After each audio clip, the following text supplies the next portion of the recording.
తెనాలి పాండురంగపేటలోని హిందూ శ్మశాన వాటిక ఎదురుగా గల మక్కా మసీదు నందు రంజాన్ పర్వదినాన్ని పురస్కరించుకుని గురువారం రాత్రి ఇఫ్తార్ విందు నిర్వహించారు. ఈ కార్యక్రమానికి ఎమ్మెల్సీ ఆలపాటి రాజేంద్ర ప్రసాద్ ముఖ్య అతిథిగా పాల్గొని ముస్లిం సోదరులకు శుభాకాంక్షలు తెలిపారు. రంజాన్ పర్వదినాన్ని పురస్కరించుకుని ఉదయకాలం నుండి సాయంకాలం సమయం వరకు ఉపవాసం ఉండి సాయంత్రం మసీదుల్లో నమాజ్ చదువుకుని ఉపవాసం ముగించుకునే ముస్లిం సోదరులకు ఇఫ్తార్ విందు కార్యక్రమాన్ని అందించారు. హిందూ శ్మశాన వాటిక ఎదురుగల మక్కా మసీదు నందు ఇఫ్తార్ విందును మున్నా, అక్బర్, షానా, రిజ్వానా, బాజీ మత పెద్దల ఆధ్వర్యంలో నిర్వహించారు. ఈ కార్యక్రమానికి ఎమ్మెల్సీ ఆలపాటి రాజేంద్ర ప్రసాద్ ముఖ్య అతిథిగా పాల్గొన్నారు. ఈ సందర్భంగా ఆయన మాట్లాడుతూ సమైక్య జీవన విధానం కోరుకునేదే రంజాన్ మాసం అని, ఈ మాసం యొక్క పవిత్రత అని ఆయన అన్నారు.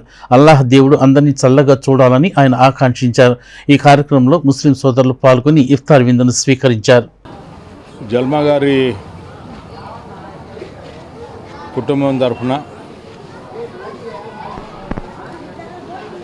ఈ వార్డు తెలుగుదేశం పార్టీ అధ్యక్షులైనటువంటి మొన్నా గారి నాయకత్వంలో ఇక్కడ ఈరోజు రంజాన్ మాసంలో ఇఫ్తార్ విందుని అత్యంత ఘనంగా ఇక్కడ ఏర్పాటు చేసినందుకు హృదయపూర్వకమైనటువంటి ధన్యవాదాలు తెలుపుకుంటా ఉన్నాను.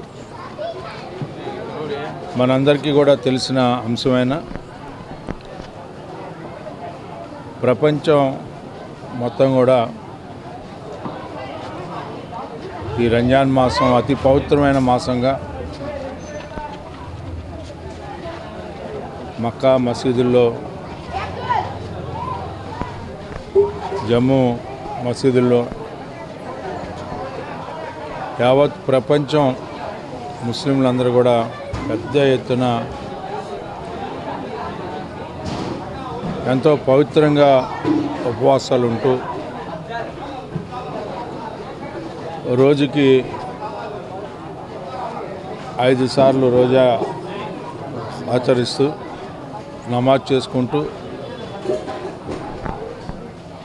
మరి పవిత్రమైనటువంటి జీవితాన్ని గడిపే మాసం ఇది.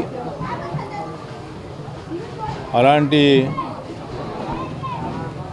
మాసంలోనే లౌకికవాదాన్ని కాపాడుకుంటూ ఇతర మతాలను గౌరవిస్తూ ఇతర పెద్దల్ని ఆహ్వానిస్తూ బ్రహ్మాండంగా ఇఫ్తార్ విందుల్ని నడపడం అనేది